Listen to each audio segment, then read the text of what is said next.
collège américain de radiologie et de la Société américaine de radiologie pour le témoignage d'estime qu'elle m'a apporté ici et auquel je suis extrêmement sensible. Merci beaucoup, madame. C'est en 1923. J'ai fait mes premières notes au compte rendu sur la mécanique ondulatoire et ensuite j'ai repris ces travaux. On fait leurs immortelles découvertes, trouvant le polonium, le radium, et par là toute la suite. La société EDP Sciences a été créée le 21 juillet 1920 sous le nom de la Société du journal de physique et le radium. À cette époque, il y avait deux journaux qui préexistaient, qui s'appelaient le Journal de physique, qui avait été créé en 1872 par Charles d'Almeida, et le journal Le Radium de son côté a été créé en 1904 par Jean Danne, assisté de scientifiques connus à l'époque, dont Marie Curie par exemple. La Société française de physique a été créée en 1873. Le but de la Société française de physique, c'était de réunir tous les physiciens, et donc dès le début a eu besoin d'un outil pour communiquer avec ses adhérents. Donc c'était le journal de physique, la création de EDP Sciences, qui est l'aboutissement de tout un long processus, c'est quelque chose qui est génétiquement marqué, je veux dire, dans la Société française de physique. C'est son bébé. Les deux phases de création, c'est-à-dire la création du journal de physique en 1872 et la fusion des deux journaux en 1920, se sont déroulées juste après un conflit militaire. Et quand on lit le premier éditorial du journal de physique en 1872, on voit bien que la volonté des physiciens à cette époque était de recréer une nouvelle initiative qui permettra de refaire fonctionner l'apprentissage de la physique en France et assurer son développement à long terme. Et ça a été un peu les mêmes raisons en 1920 qui ont conduit tout un groupe de scientifiques et la Société française de physique à faire cette fusion.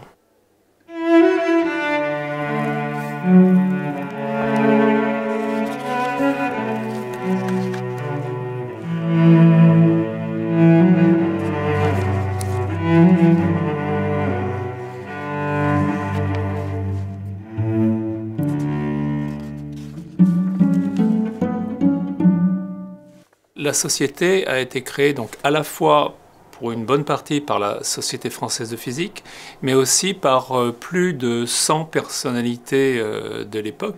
Des gens comme Marie Curie, Paul Langevin, Louis Lumière, des industriels, c'est assez intéressant. On trouve aussi le prince Albert Ier de Monaco, on trouve les frères de Bruegel. Donc ça a été vraiment un mouvement de la communauté scientifique pour créer ce nouveau journal dans lequel à la fois des travaux allaient être publiés, mais aussi le journal de physique et le radium servait à travers des comptes rendus de lecture à faire passer l'information de journaux publiés en anglais, en allemand ou en d'autres langues. Donc c'était vraiment une publication au service de la communauté francophone des scientifiques, avec une volonté déjà de parler aux collègues à l'international, puisque on trouve trace d'abonnements déjà dans le monde entier.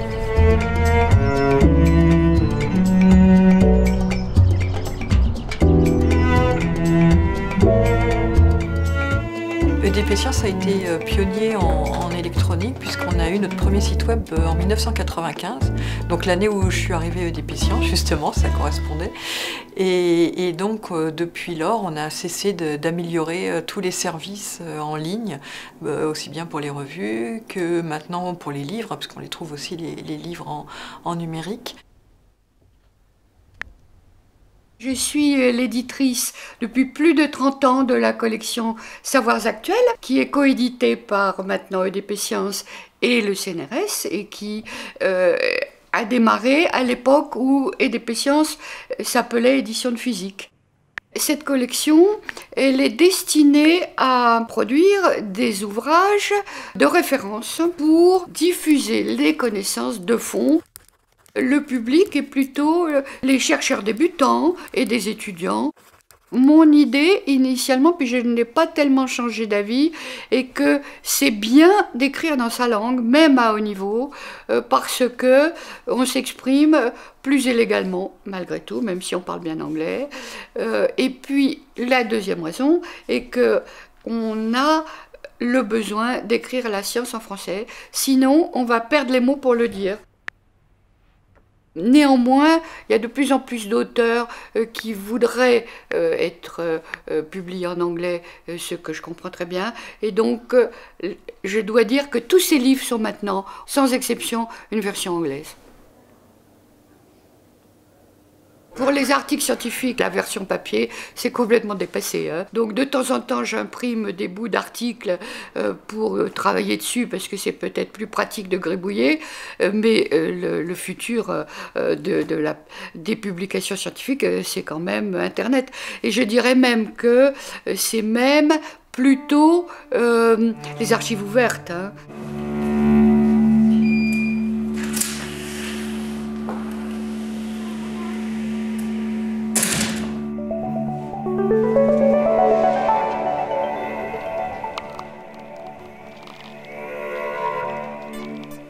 J'avais une chance absolument unique qui est que j'ai créé le premier réseau européen de météorologie de l'espace, si bien que je connaissais tous les collègues. Et donc je les ai réunis et je leur ai dit je veux qu'on crée un journal. Et donc tous ont dit oui, effectivement c'est important. Donc ça venait de la communauté internationale scientifique. C'était pas moi qui voulais imposer quelque chose, tout le monde en avait envie. Donc nous avons beaucoup discuté et on a pensé très rapidement que le modèle économique le plus pertinent aujourd'hui, c'est que tout le monde ait accès à la science. Ça nous paraissait vraiment important. Tout le public doit pouvoir télécharger tous les articles scientifiques, les lire, les critiquer, faire tout ce qu'il veut gratuitement. Évidemment, il y a un coût pour un article, donc ça va être l'auteur qui va payer. Mais dans beaucoup de pays, les auteurs sont aidés par leurs instituts ou même par l'Union européenne pour financer ces publications. Et on a trouvé cet éditeur EDPS, qui était parmi les 4 en concurrence, qui a immédiatement joué le jeu. C'était important pour eux, ils ont compris que c'était l'avenir de la publication scientifique, et on a marché avec eux de façon très amicale, immédiatement. Il y a au moins déjà plus de 15 ans qu'on parle de l'open access. Donc EDP Science s'est positionné très tôt en un acteur open access, en voulant accompagner les comités scientifiques vers l'ouverture de la science. Et donc depuis toujours, on a cette volonté d'ouvrir notre contenu à un public le plus large possible. Et on travaille avec les communautés scientifiques pour aller dans cette direction, avec comme volonté d'être à plus ou moins long terme une maison d'édition 100% open access.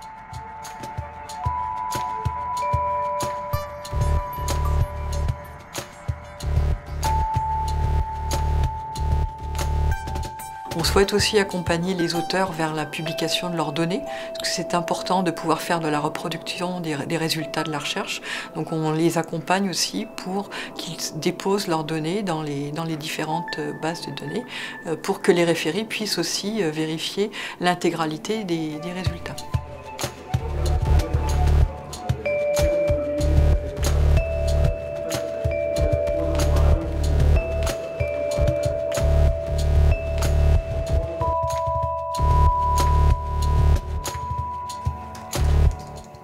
So it's another way to look at the data, where they were published, in which journals, or the amount of archival data. So this is without archive data. This is actually a fraction that only uses archival data, and this is a mix of both. I'm a big fan of the FAIR principles in terms of make things findable, accessible, interoperable and reusable.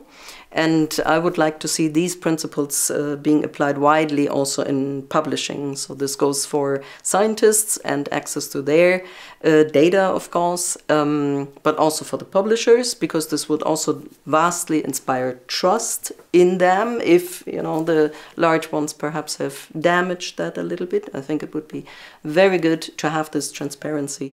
Dès le milieu des années 2000, nous avons libéralisé notre politique de copyright.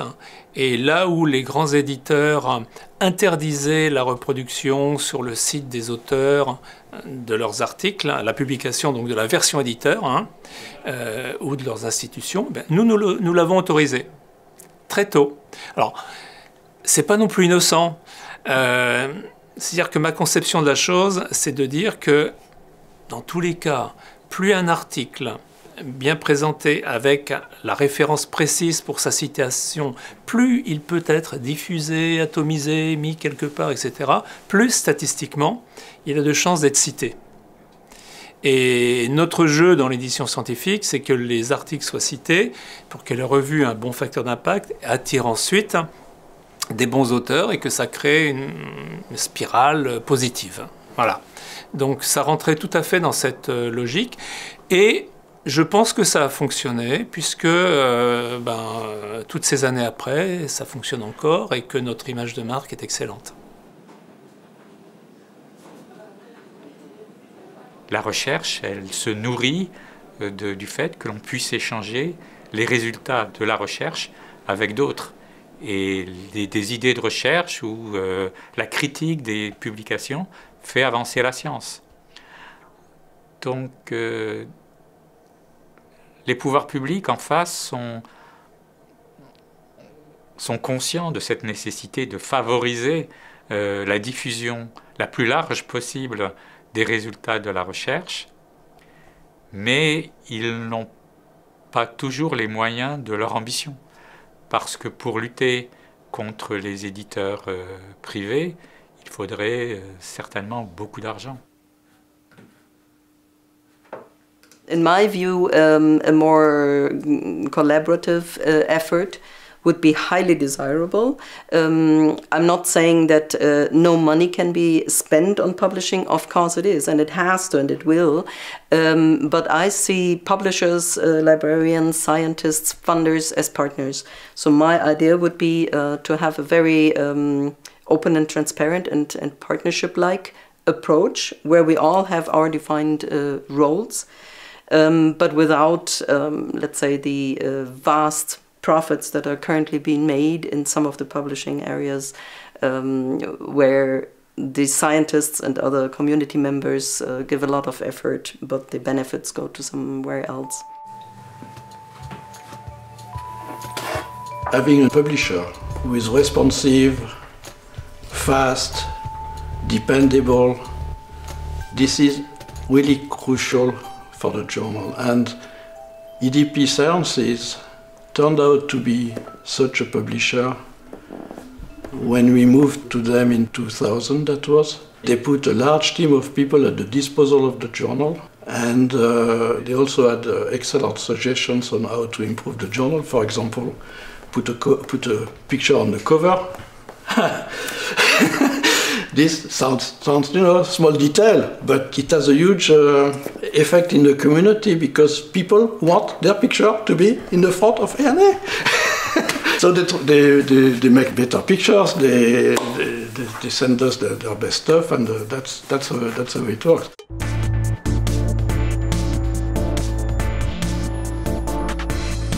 Vous retrouvez beaucoup de scientifiques de nos labos qui sont effectivement rédacteurs en chef et qui ont, je dirais, historiquement passé le relais à d'autres chercheurs, etc. parce que c'est par et pour les scientifiques et pour la science.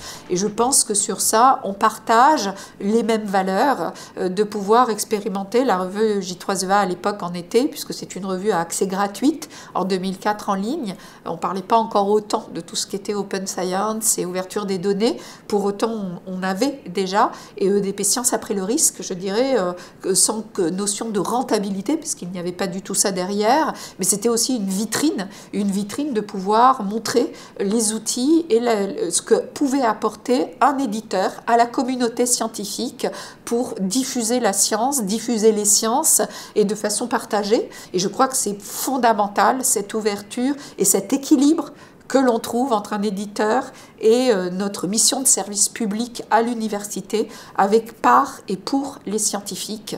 Et tant que cet équilibre sera maintenu, je crois que ce sera une collaboration fructueuse et renforcée.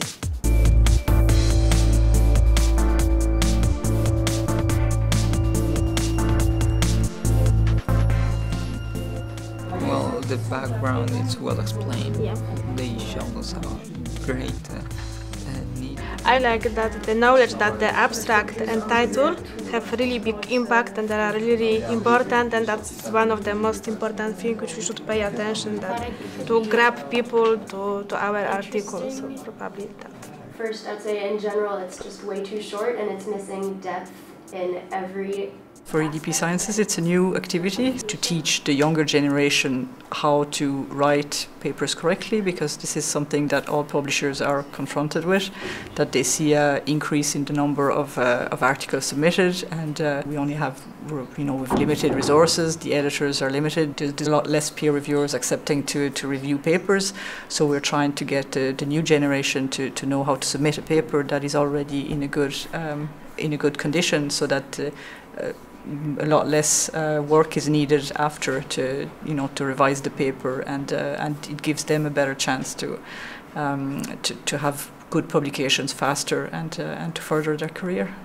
I think it could be good for statistics to say how much conventional and these ecological farms. What I learned the most on this workshop was this peer review training. I found that being the other side, you can look to some parts that help you to be better when you write your own papers. To also some parts that you don't pay attention if not doing this kind of review, and that's the thing that I pleased most. L'idée d'Emergent Scientist au départ, c'est de donner l'occasion à des étudiants avant la thèse, et surtout des étudiants qui ne feront pas de thèse, de voir, de mettre les mains, de sentir ce que ça veut dire que faire un article scientifique. Et donc on a créé ce journal avec exactement les mêmes contraintes, les mêmes règles que n'importe quel journal scientifique. C'est un journal qui est revu par les pairs, avec un comité éditorial international, un format imposé, 8 pages, des sections. Mais la seule différence avec un article plus classique de journal scientifique, c'est que dans Emergent Scientist, les résultats n'ont pas besoin d'être nouveaux. On a un intérêt aussi qui n'était pas complètement prévu pour nous, mais qui est venu très rapidement, du côté du fonctionnement éditorial du journal, puisque dans nos référies, on a toujours au moins un référie senior pour assurer la qualité du projet, mais on invite aussi à référer des doctorants, qui sont donc des très jeunes chercheurs, et qui apprennent avec Emergent Scientist les coulisses de la publication. Et donc eux-mêmes ont 1 ou 2 publications dans les pattes, et ils apprennent ce que ça veut dire que reviewer un papier.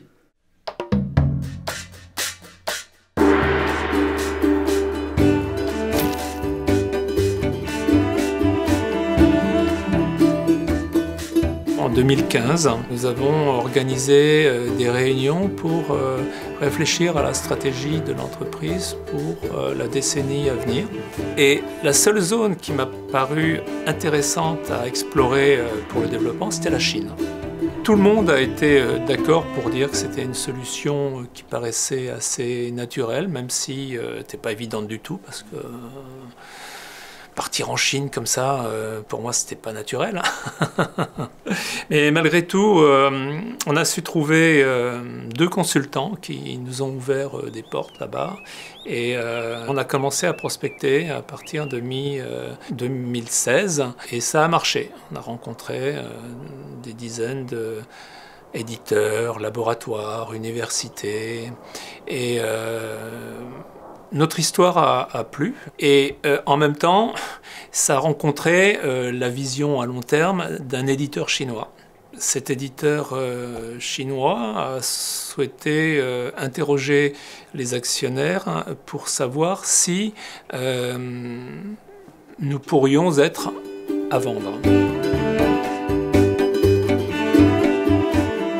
科学出版社是中国科学院最重要的出版社，也是我们国内最重要的科技出版社之一。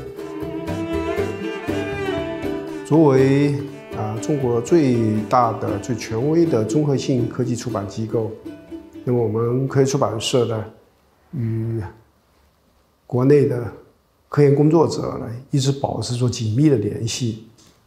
那么中国知名的学者，如老一代的科学家华罗庚啊、钱学森啊，还有国内的诺贝尔奖获得者屠呦呦女士，他们的最重要的科研成果都是在科学出版社出版的。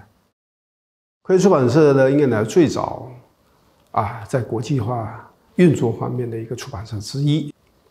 今天呢，为进一步加快中国科技界、出版界与世界同行的交流，通过合作，把 EDP Science 纳到我们的一个重要组成部分之一。La Chine a une stratégie de développement scientifique et technique qui est très forte. Et donc pour eux, EDP Science, c'était d'abord une marque. C'est des gens de qualité. Le personnel qui est ici, c'est du personnel qui a un savoir-faire et qui sont connus dans les communautés scientifiques françaises, européennes, internationales. Et pour s'implanter en Europe, dans leur stratégie, EDP Science, c'était une acquisition qui leur permettait d'avoir cette perspective de développement. EDP Science 作为科学出版社的重要一员，我们也为他感到高兴，为他感到自豪。我们科学出版社将和 EDP Sciences 为促进全球科研创新和科技进步做出自己应有的一份努力。Entre le renforcement que va nous amener Science Presse, notre capacité à explorer différents modèles économiques, différents marchés, on est open sur l'avenir, il n'y a rien d'écrit et tout reste à faire.